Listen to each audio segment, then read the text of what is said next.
Imagine an archive of Native American artifacts that includes not the expected pots, baskets, fetishes, and regalia, but performance art, film, installations, radio shows, a media-rich tapestry of contemporary Native expression and culture. An archive just like that exists at New Mexico's own Institute of American Indian Arts and is currently being digitized and made publicly accessible. Welcome to Augmented Humanity. Our guests are modern explorers working at the intersection of technology and the humanities. They help us to understand ourselves and the worlds we create in this digital age. They are thinkers, creators, makers, and academics, working in diverse fields like linguistics, technology, game and object design, and ethics. I'm your host, Craig Goldsmith. I'm your host, Ellen Dornan. On this program, we're joined by Ryan Flahive. Ryan is the archivist at the Institute of American Indian Arts, IAIA, and teaches at IAIA's Museum Studies Department.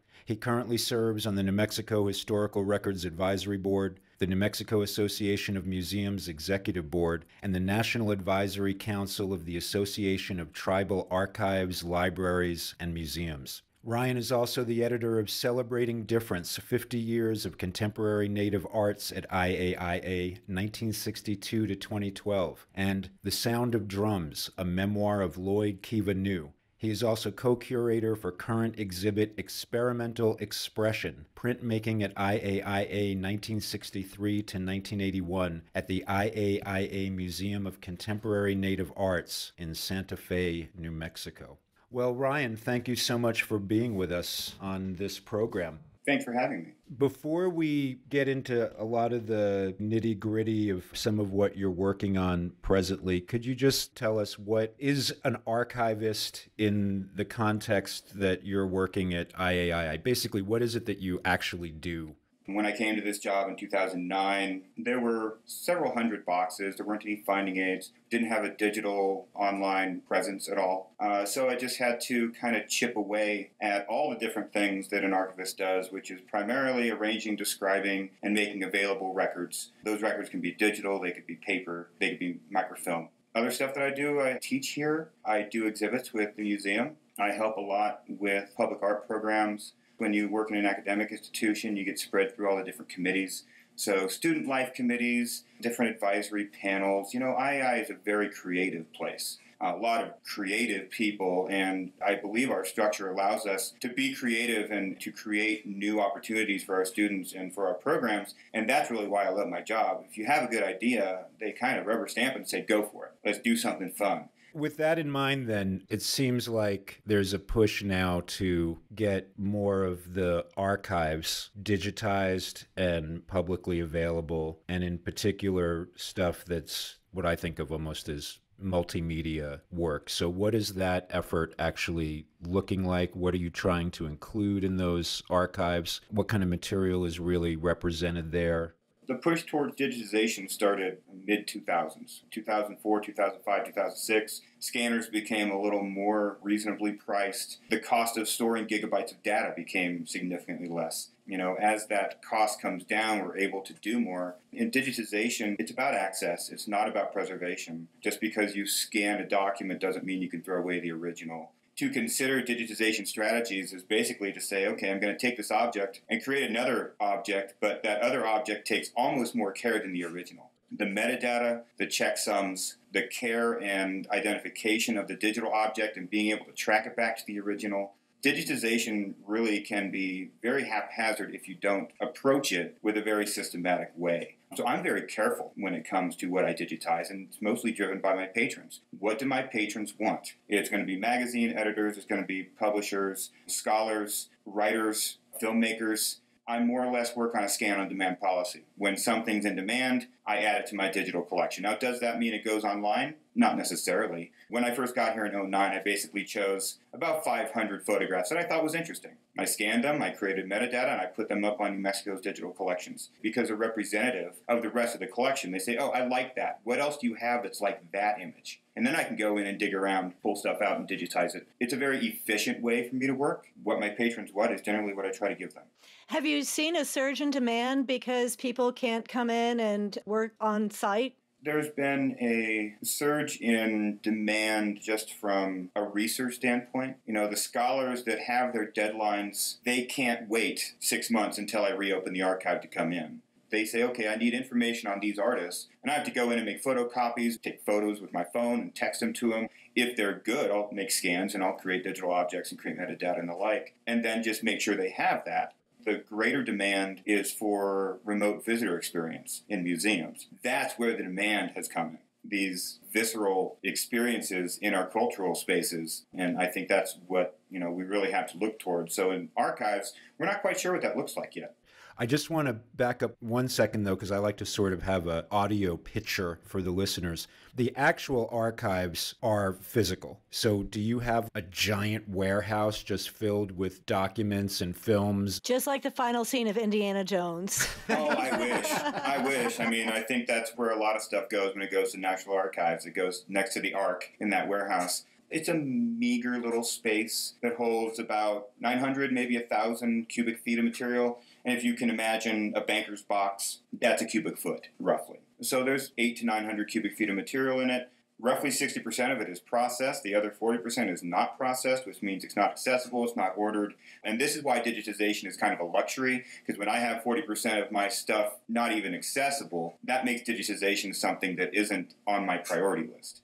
By that, you mean that it's not even cataloged. You don't really even have an index. You just have boxes of this awesome material, but it's never really been digested. Yeah.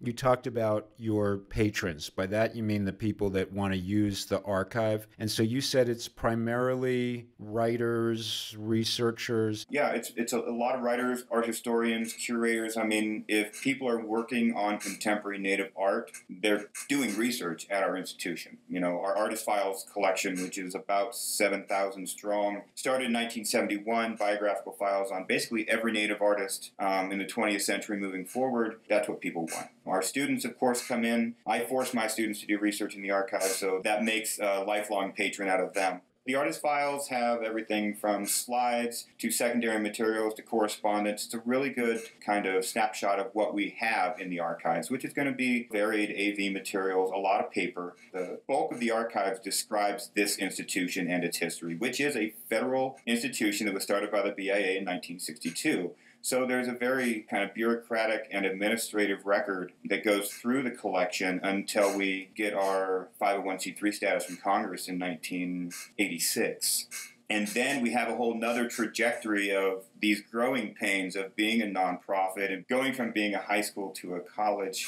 So it's everything that goes into that. It's film, it's cassettes, it's reel-to-reel, it's Betamax. I have too many U-matic tapes. I probably have 6,000 U-matic tapes. The 3/4-inch video broadcast tapes, they're a mess to take care of, especially when they're not labeled. And so it's a mess of stuff. And I'm always looking to collect. Collecting is one of my favorite things to do. So we have the papers of Lloyd Kiva, our philosophical founder, the Cherokee textile maker, other artists like James Luna and Pop Shaw-Lee, and that's been the new trajectory, is going out and collecting these papers from prominent Native artists to kind of round out the feeling of supporting artists' legacies, because I think that's something that we don't do very well at. I think as a society, we don't tend to recognize artists as great until it's too late, and by then it's too late to get their stuff, or too late for them to realize that they need to give that stuff somewhere. With IAIA, really the focus is on art and the artists more so than what we think of as cultural heritage and cultural memory more broadly for the Native people. Yeah, I would say so. But it's also a school. We offer 5 or 6 different degrees.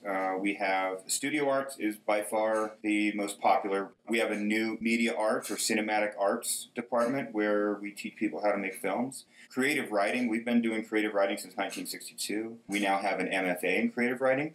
We've been teaching museum studies since 1962. We called it exhibition arts the first 10 years, and then we called it museum studies. And that is a very strong program. We just approved an MFA in, I believe, what they're calling Indigenous Leadership. And it's a combination of museum studies and our Indigenous Liberal Studies department, which is teaching decolonization theory in a very different way than most colleges do. They spend the first 2 years kind of trying to break down what you know or what you think you know, and spending the last 2 years trying to build you up on community-based research, community-based discussions, and figuring out an Indigenous research framework. We do a lot of very progressive things at IAIA. I think we tend to lead the way in a lot of tribal college issues, certainly when it comes to art and culture and being able to be a leader in the reclamation of Native culture and the reclamation of Native pride. And that's really what the school is based in, is that idea that art can help us understand our differences and help us be proud of who we are. I think I called it a pluralistic microcosm in celebrating difference, because that's really how I see it. The faculty's always been mixed between Anglo and Native instructors to create a very broad sense of what art training was. It's a very, very rewarding place to work. So to come back to the effort to not just catalog your extensive archives, but to start digitizing stuff, you use this phrase digitize on demand. So that basically means if someone asks for it, then you digitize it rather than going into work in the morning and saying, I think I'll do this box.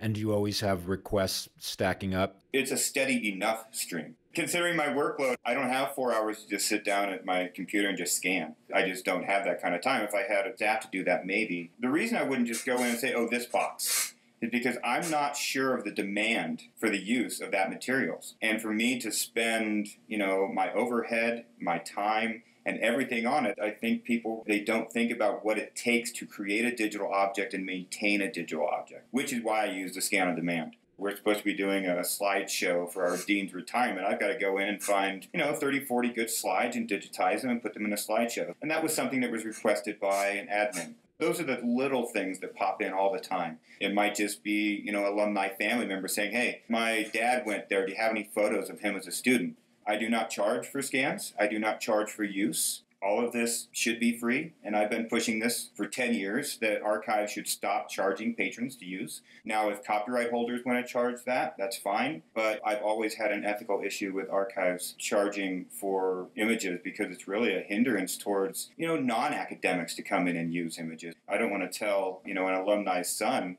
oh, that's going to be $15 for a scan. It doesn't feel right. That's one reason why people keep coming back, particularly the publishers.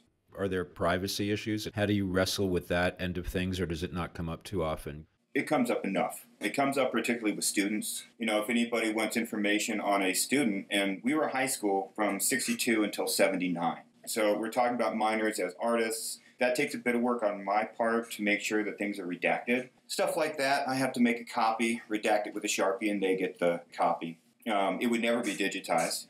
And then you get to the cultural sensitivity part. Considering the bulk of our collection is not culturally related, it's talking about modern art and the school that trained artists.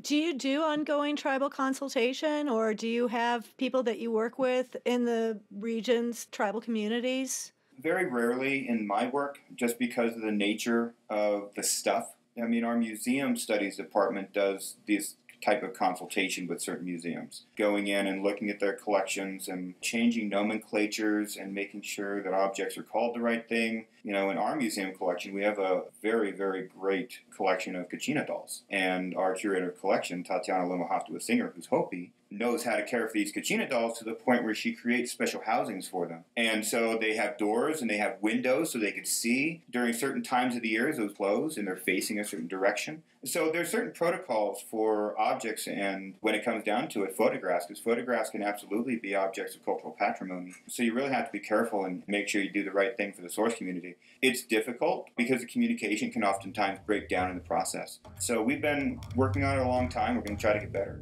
That's just awesome. You're listening to Augmented Humanity. We'll be back in just a minute.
Welcome back to Augmented Humanity.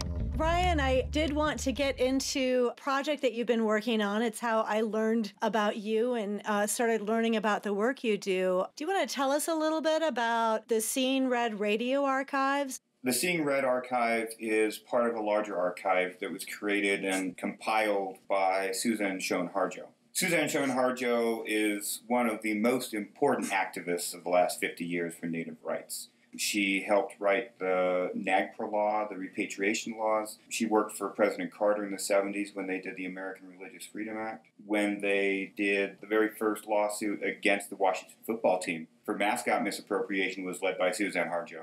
The Seeing Red programs was something that she and her husband did for WBAI New York in the late 60s into the 70s. Part of her work was in the American Indian Press Association back in the 60s and 70s. And this was really the first radio program that was created by Native people for Native people about Native issues. It's roughly 95 quarter-inch reel-to-reel magnetic tapes. They're all original and uncut. So these are the actual original recordings by Suzanne Harjo and her husband, Frank Harjo. And it's really a time capsule of the American Indian movement and the rise of the Red Power movement, starting with Alcatraz in 1969, moving through the Trail of Broken Treaties caravan that eventually ends up taking over the BIA building in Washington, D.C. It has interviews with guys like Russell Means and Dennis Banks, the people who really started the AIM movement in Minneapolis and then went on to Wounded Knee. There are chilling news reports of the activities at Wounded Knee when the occupation started.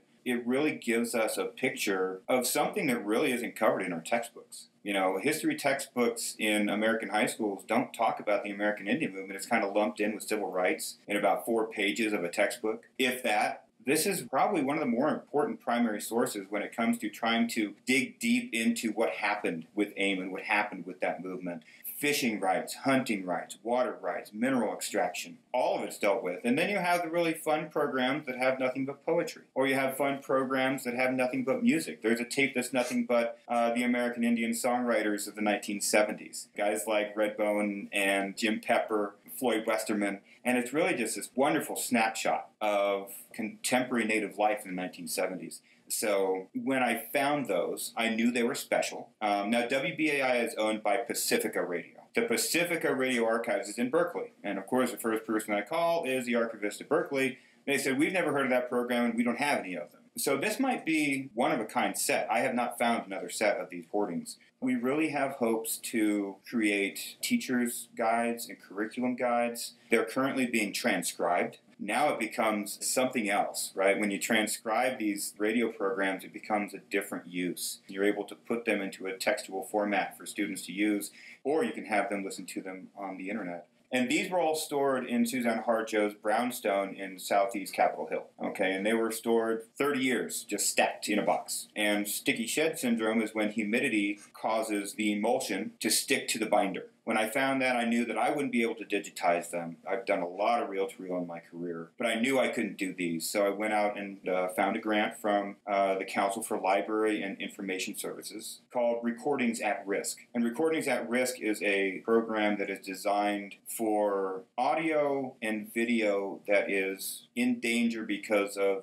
mismanagement or machine obsolescence or just bad preservation. It could just be bad media. And we sent them off to the Northeast Document Conservation Center, and they bake them. They have to put them in a special oven in order to get the emulsion and the binder to separate. And then they digitized them and sent me all the copies, and I chose about 58 of them to put online, the 58 that I thought were interesting, and that's the Seeing Red program.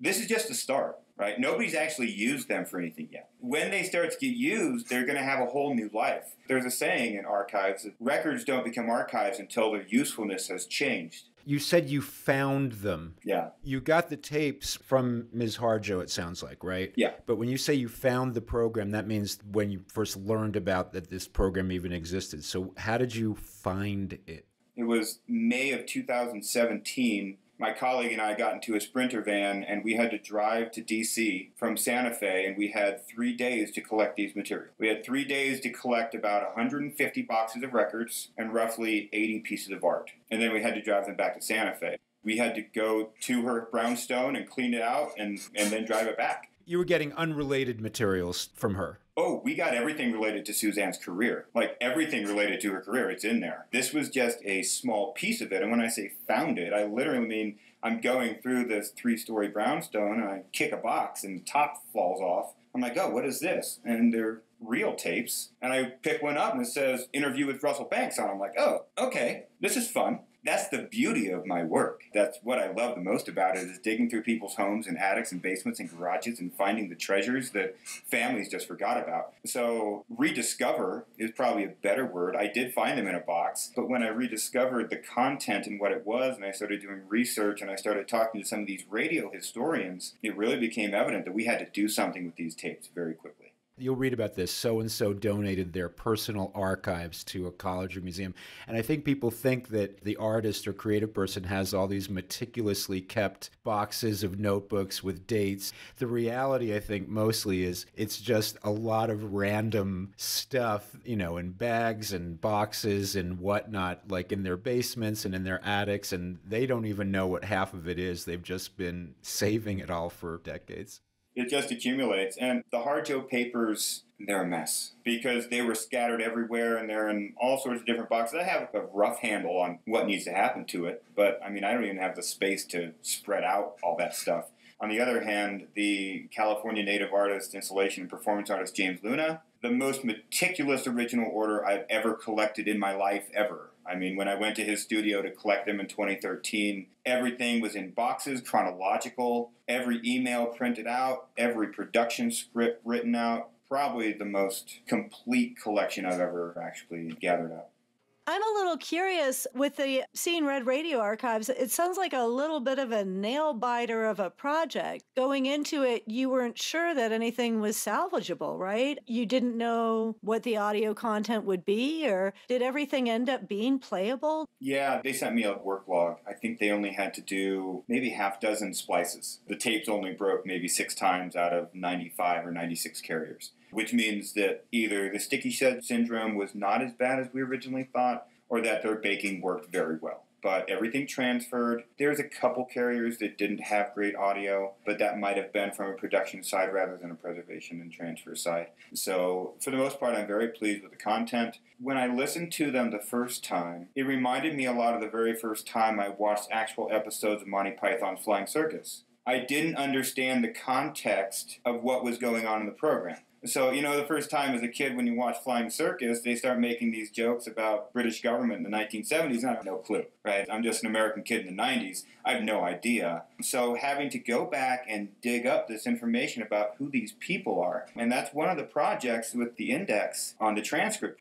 We're creating a single index for all the transcripts into one document so that you can search all of the transcripts at the same time. That is my ultimate goal, is that every unique name and term is indexed on a page for access.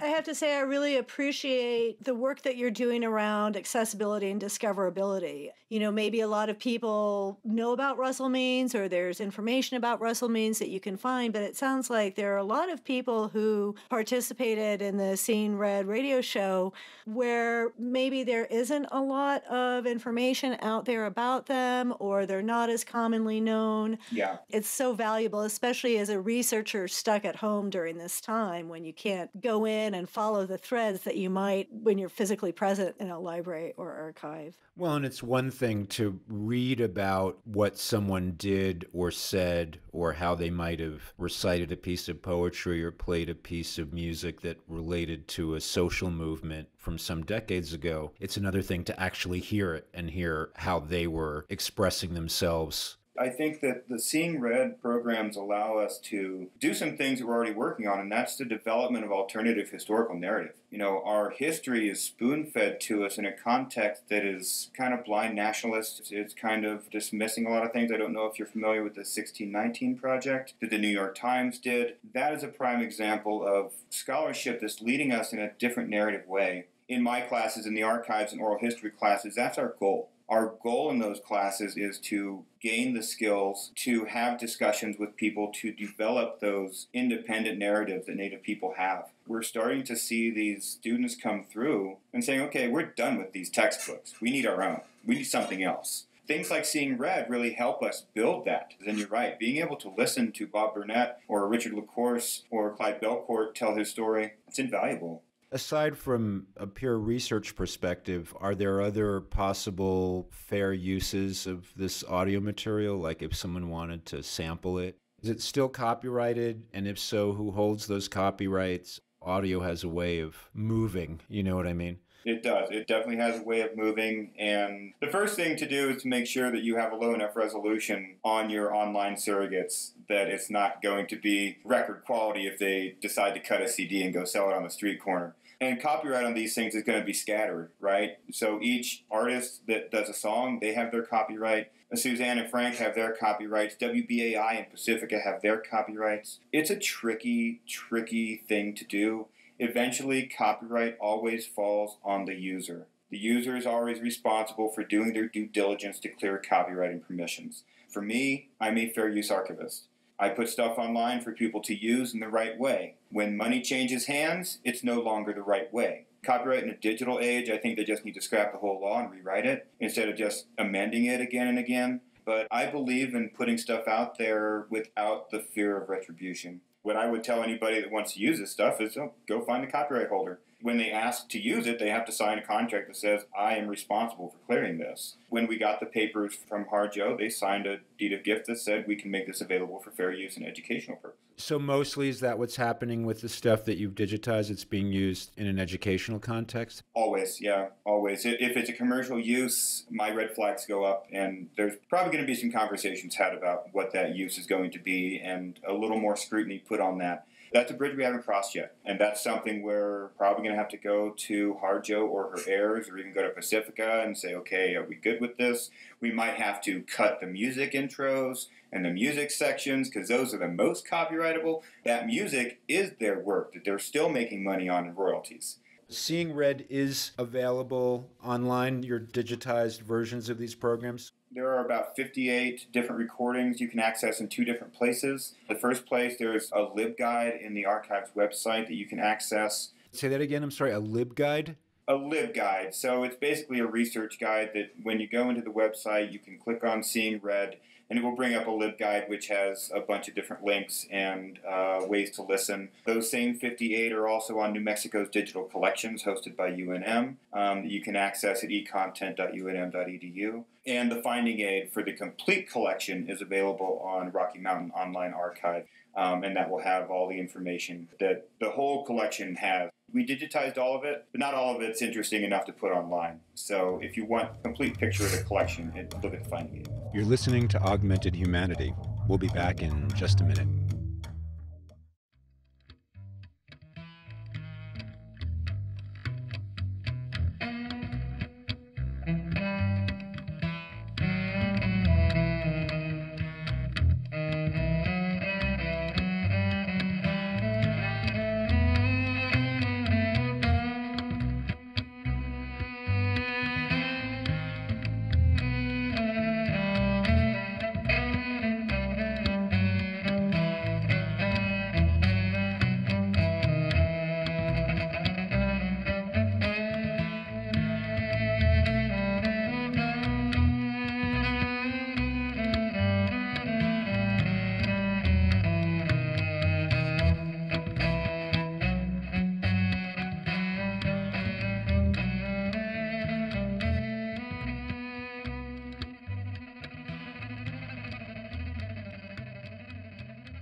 Welcome back to Augmented Humanity. I wanted to talk a little bit about what you've shared with us about IAIA as a school and an institution, and how your work as an archivist fits in there. To what extent do the archives get used in the classroom? To what extent do students learn how to be archivists? And when you talk about things like decolonization, how does that feed into your work? When I first got here in 2009, I knew that the use wasn't up. Most of our students didn't know there was an archives. They didn't know how to use the archives. And so the first thing I did is I went to the faculty council and I said, I want you to please put me in your syllabus. If you're doing a basic color fundamental class, pick an artist and have them come in and do research on an artist, or have them do work just to come in and find images. I don't keep stuff to keep stuff. I keep it to be used. If it's not being used, then my $15 boxes are kind of worthless. The acid-free environment really doesn't matter if nobody's using the stuff.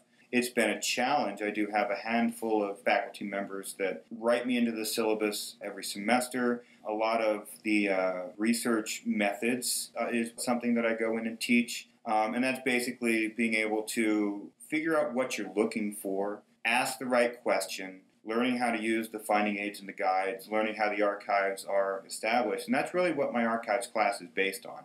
And when I first started, it was a pretty basic class of this is how you do archives. You collect it, you select it, you arrange it, you describe it, you preserve it, you make it available. About 3 years ago, I decided to change that methodology and make them do archival research as a way to learn archives, which is how I did it. I don't have a library degree. I'm a historian. I have a museum studies degree and a history degree. My introduction to archives came through research and being assigned all the research by my graduate professors. I had to go to places like Memphis and Little Rock and Chicago and look for bowling alleys and diners primarily because my professor was writing a book on the history of bowling alleys and diners in the American Midwest. But that's how I learned it. So I'm trying to get the students to understand it through a research perspective, which I think will help them in the end, particularly for the fine artists who are continually trying to find these historical references for their work.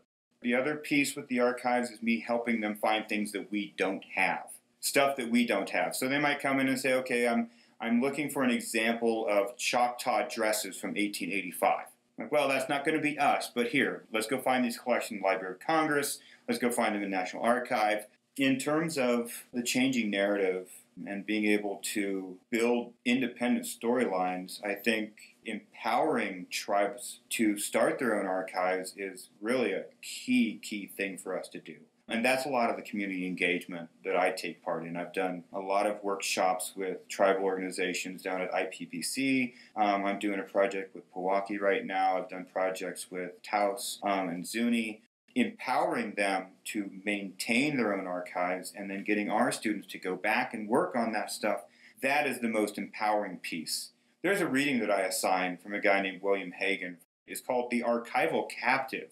And it's basically talking about the concept that Native people are the captives of records that were written about them but not by them. So most records that we know that tell us about Native people were written by government officials, military officials, and other people who weren't the Native folks. So the archival captive is something, it's one of the very first things we read. And understanding that the maintenance and preservation of records is really important to sustaining a historical narrative that you can claim as your own. I'm sure for the students who come in and start digging in your archives, there's got to be a million light bulbs going off. Do you have any light bulb moments like that where some student was doing research in your archive and was like, wow, that just blew my mind, or I'm holding the thing that the person held? Every day. I mean, I'm looking at my chalkboard right now. I have a big old slate chalkboard in my office that's just filled with all those light bulbs. All those projects that I hope I can get done that students remind me of. I mean, the history of dance, the history of exhibition arts, the history of the Palo Solari Theater, which was built for us. How do you possibly try to archive something like that, or you just can't unless someone took a movie of it and then you end up with a film? The James Luna papers are by far the best example of this. James Luna was a Pueblo artist from Southern California. He was half Mexican and half Native, and a lot of his artwork was installation and performance art. It was usually both. When you experienced his work, you had to be there. So to put those pieces back together has to take a lot of documentation. There's his papers, which has all of his process. It might have his script and his lightings, and then you're going to have some slides of it, or you might have a video of it. If he thought he could make a buck off it, he would make a DVD of that performance and sell it. He and I went through about 6 months of negotiations on what we could make available and what people had to do to get rights from him. If you're not familiar with James Luna, look up a piece called The Artifact Piece, where he put himself in a loincloth and then laid down in a glass case of sand. And then next to him was a exhibit case with some of his stuff, a Sex Pistols album, his Black Book of Girlfriends, his favorite buttons, and pretty much a mockery of how museums treat Native people. It was a seminal piece of work. And James really created that form of artwork. And when you're not there, you don't get the context. Right. He did a very famous performance called Take a Picture with a Real Indian, where people got in line and they took Polaroids with James, and then they would pin them up behind him. Wow. I'm not sure if those people knew what they were doing, but James knew what he was doing. There's some films of that. Those are great to watch, but you really don't get the feel for them. Now, in terms of collecting the objects, they're always going to be, especially multimedia video art, they're always going to be out of context unless you understand all the moving parts. It takes a lot of space, a lot of server space to take care of some of these installations. They can be terabytes large. The software will eventually be obsolete. The hardware will eventually be obsolete. So to recreate some of these installations is almost impossible. So for the artist to really be as meticulous as James was, we can go back and we can look at the slides and look at the videos and then go back and read all of the documentation, understand what was going on. When you said it was a lot of intense discussions about what to make available, that's because there's still an estate there, I guess, that's selling DVDs. Absolutely, yeah. He wanted to still make money on his work. He made me change my deed of gift so that it was more responsive to the needs of the artist and the donors. Deed of gift? What is that? So a deed of gift is a formal contract that transfers legal and physical title from the donor to the archives or to the museum. Oftentimes it's just, okay, I'm going to sign all my rights away. I'm going to sign on this dotted line. You get them. If the person signed away everything, they're not going to get a dime. Because you're the archivist, is every deed of gift then usually unique to each donor? They can always add stipulations, so it's always a negotiation. The deed of gift that we created for James is really based off of options. It's choice-based deed of gift. So instead of us dictating to the donor what they're going to do, we give them options on each section on what can be made available and what their stipulations are and who owns the rights to what. In that way, depending on what they mark off, it is custom to every donor because each donor is going to select different options. Now, if there are restrictions to it, let's say that somebody's going to donate a collection of oral histories to us, and those oral histories might have some skeletons in the closets of certain families. They might say, okay, well, you can't release these to the public for 25 years because by then, all this will have blown over. That's a time-based restriction. We have all sorts of restriction policies that we try to follow as best we can, and all those restrictions are usually donor-dictated. Have you ever had where a donor is going to be so restrictive there's no point? Yeah. If it can't be accessible, I'm not going to take it. I've turned down lots and lots of collections because they don't want them to be available. They just want them to be saved, and they wanted the prestige of them being in the archive. If it can't be used, it's worthless to me. You're not a free storage and digitizing service. I wanted to go back to what you said about digital-born work or work that was originally created on now obsolete equipment or with now obsolete technology. I'm imagining like a great Flash project or whatever. Is there an aspect of your digitization process that is standardizing that kind of data or that kind of delivery? When you made the copies of the Seeing Red radio show, did you make copies on a different reel-to-reel tape, or is it on something else now? Is it on some other medium? It's not on another piece of media. There are B waves, and we have 4 backups, and we run checksums on them. They're B waves, and then we created waves, and then we created MP3s. So the B waves will never get touched, and that's broadcast wave. It's an uncompressed format that actually embeds metadata within the file. That's the most important part, is having a URI, which essentially is a pointer that embeds all the metadata about a certain object on the server. And what do you mean by checksums? To run a checksum is to basically check the integrity of any digital object on a server. So each digital object ever created in the world gets a unique checksum number. And then a piece of software and application will run those numbers against other numbers to make sure they match. And if those numbers don't match, there's some damage that happened in that object. It's checking for data rot on your servers and on your hard drives, checking for inconsistencies if you still have spinning wheels in your hard drives. I started scanning stuff in 2004. I have no idea if the folks back in Arizona have been running checksums because, we're 16 years along. Who knows what those files look like anymore, especially if nobody's used them. In terms of the machine obsolete media, like a reel-to-reel, particularly the video media is the worst. The magnetic video media is the absolute worst. The 3/4 U-matic, the 1-inch videotape, the Betamax, those players aren't around. To be able to play those takes a specific piece of equipment. I go garage sailing just to look for analog equipment. I want to find a reel-to-reel player, I want to find a record player, I want to find a Betamax player.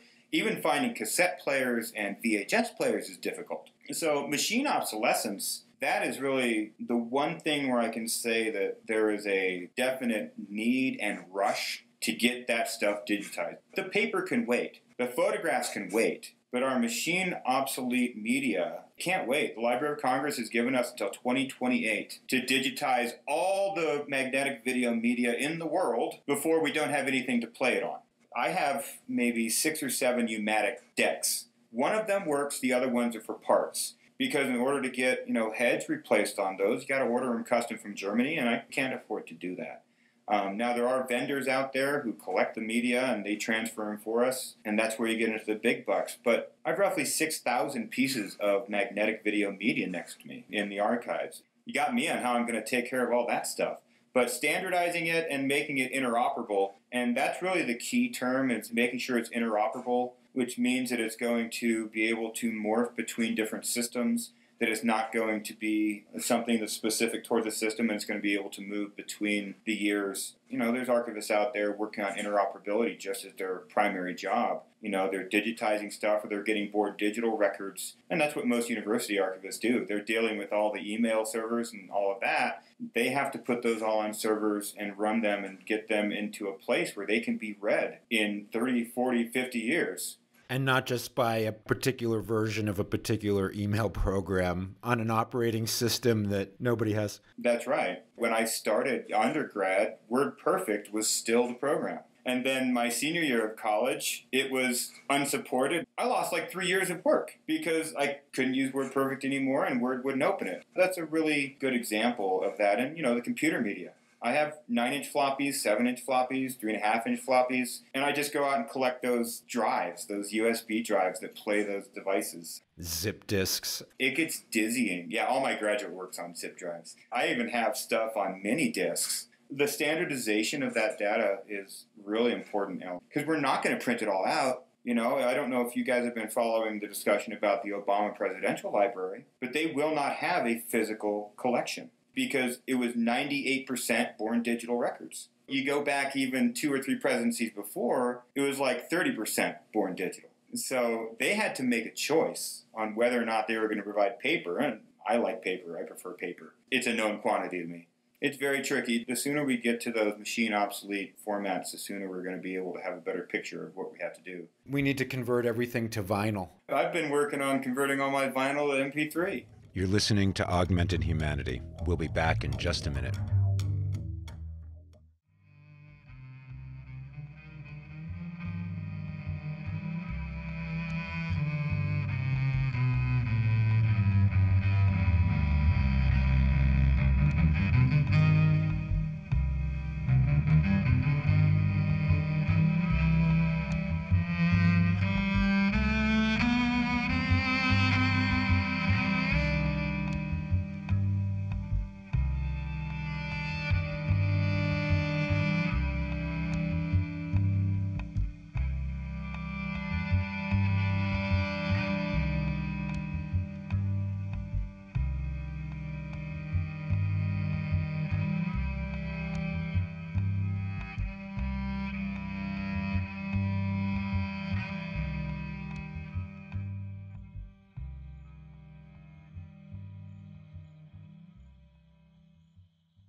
Welcome back to Augmented Humanity.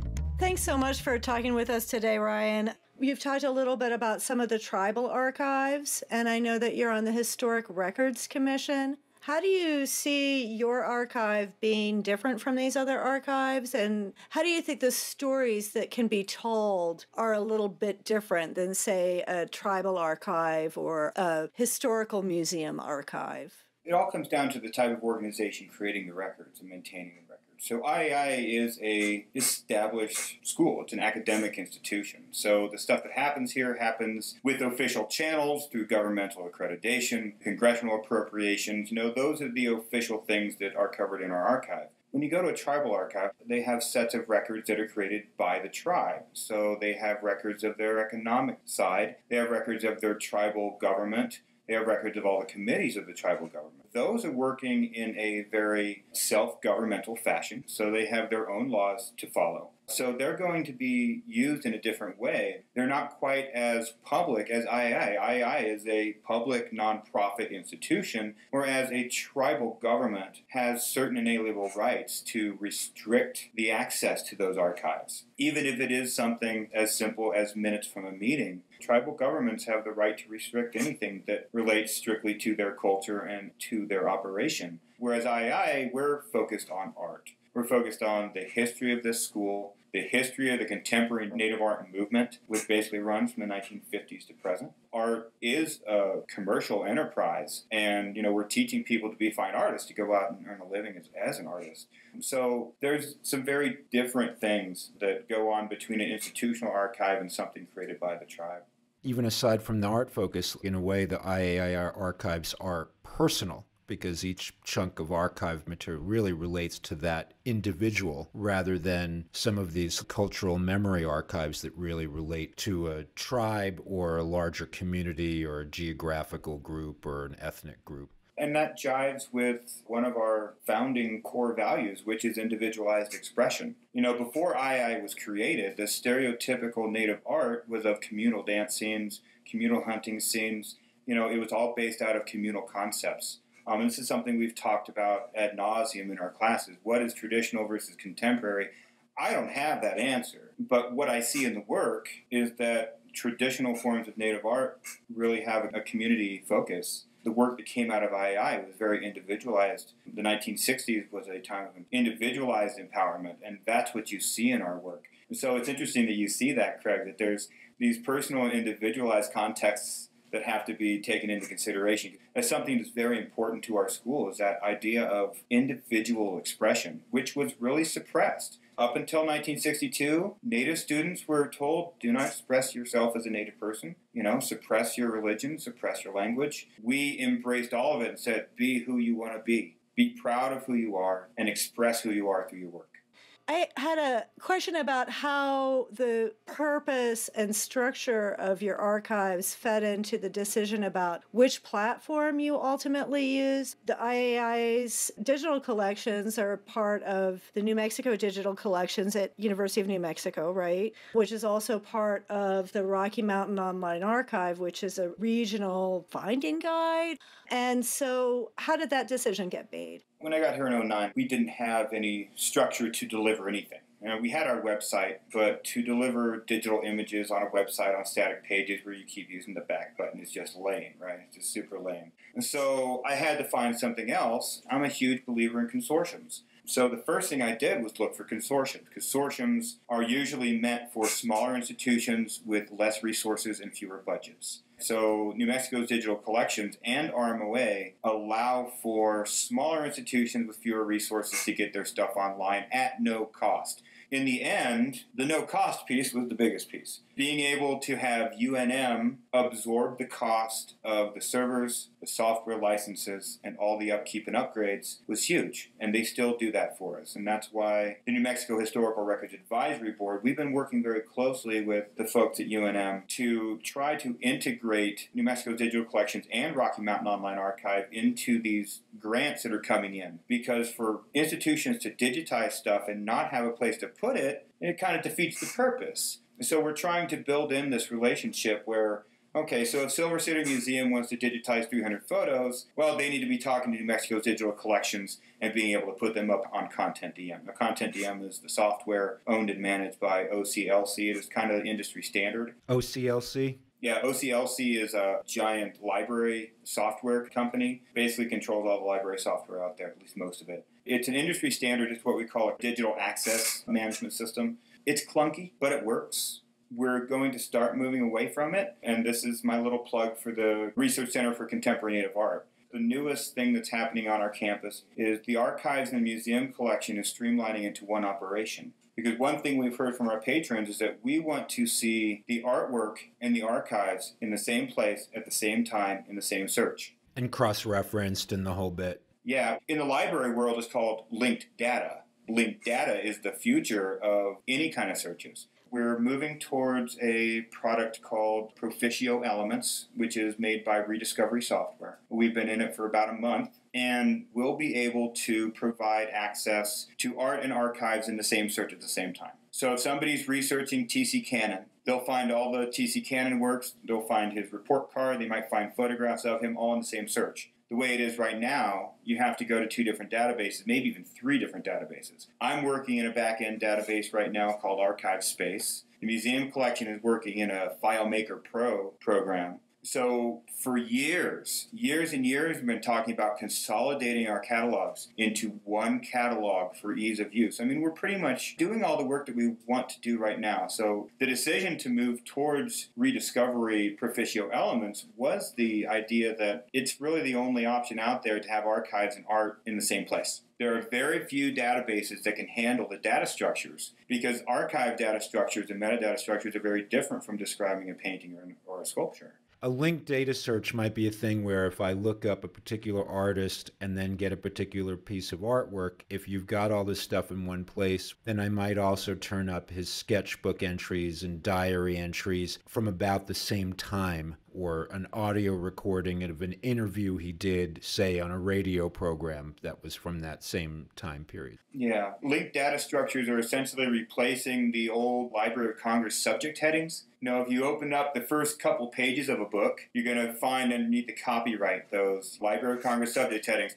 They're really kind of outdated. They're not as specific as they should be. Some of them are even offensive. They're awful. We don't use them anymore. It's more work for librarians, it's more work for me, it's more work for curators and collections managers. But being able to serve our patrons is the number one goal. It's not about the stuff, it's about our patrons. So making sure they can find stuff as easily as possible is our goal.